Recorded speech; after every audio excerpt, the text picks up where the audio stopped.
Founder and principal of Heyman Capital Management was on Squawk on the Street earlier today. His fund has made a very big bet that the Chinese currency, the yuan, will fall in sharply when the Chinese government is finally forced to recapitalize its banks. Listen to what he said when our own David Faber asked him if he was risk adjusting and hedging for this very large stake in his fund.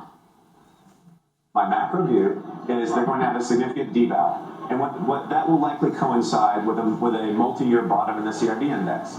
But until that happens, we shouldn't own risk assets. Right? We'll have fits and starts, we'll have rallies just like we had in 2008. You'll have all kinds of big rallies, but it shouldn't be bought until they rectify this imbalance. Don't own risk assets. That's basically everything. Everything. Yeah, that's basically everything. Exactly. Yeah. Until the Chinese recapitalize their banks. So he's thinking they're going to have to recapitalize. It means they flood their system with yuan, that devalues the yuan.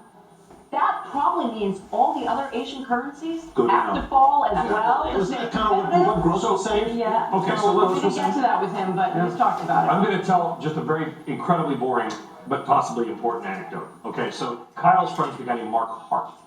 And if you read The Big Short or saw the movie, Kyle and Mark Hart didn't get any attention, but, I mean, Kyle was written up in the book. But those guys were really on the forefront of calling subprime. Mark Hart runs a hedge fund. He doesn't like to do TV, blah, blah, blah. Nice guy. He's kind of off the radar. He is calling for a 50% immediate devaluation of the Chinese currency. Because he believes the market, China has two choices.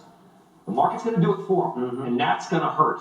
Or they can do it to get ahead of it to protect their exports. I'm obviously summarizing an incredibly complex story in 2 seconds, but... And Kyle's very important point is, what are the ripple effects of that? Will they when do it it? starts to spread, Will they do it? spreads How to do they do Asia. it? Everything gets re-rated, everything gets sold, right. everything has, particularly European banks. You think you've seen the pain in European banks now? Think about the exposure the likes of Deutsche Bank and HSBC have to China. Because think This about it. happens. So if you're a company in Singapore or one of these Asian countries, and maybe you borrowed money in dollars or euros, and now it's a What's lot. that do to their exports? Well, that's what they do to their exports. So think of it this way. And again, we're going Cheaper wine. But the point I'm making though is that you could see big defaults on lots of bonds over in Asia that then spread to the European. That's the transmission. Right. China's mechanism already we're been talking about, losing right? manufacturing business to Vietnam, to Right. Laos, to Cambodia, to whatever, right? So let's say we do get a currency crisis. The baht, the ringgit, all these Asian currencies that nobody in America cares about, right? They fall.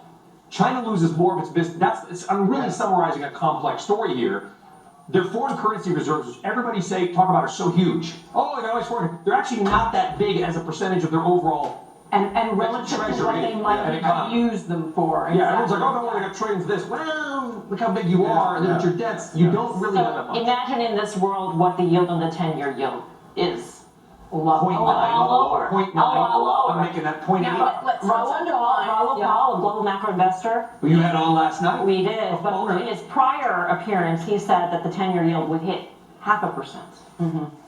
Now let's The keep next in couple mind, years. Kyle Bass is But Kyle and Mark clearly really- has a short position, right? I mean, he's going to talk his He's book, gonna he do a wants to short, write of article, course. etc. But he's incredibly smart as well. Yeah, these are all things to think about, even if you don't agree.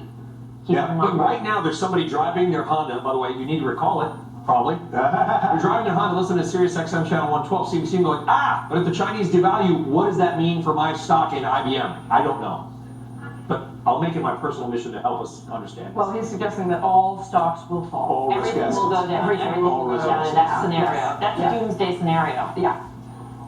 I know, I listened to your interview last night. It was a heart warmer. Yeah. When Raul's like, the European banks are going to zero, and you're like, Great. Zero. And maybe City. Yeah, Anyway, I heard you say that. on that All note. thank you. We are continuing to watch these markets on a volatile day for stocks. The Dow is higher, though. Refiners, though, getting whacked. Stay with us. Power Lunch back after this.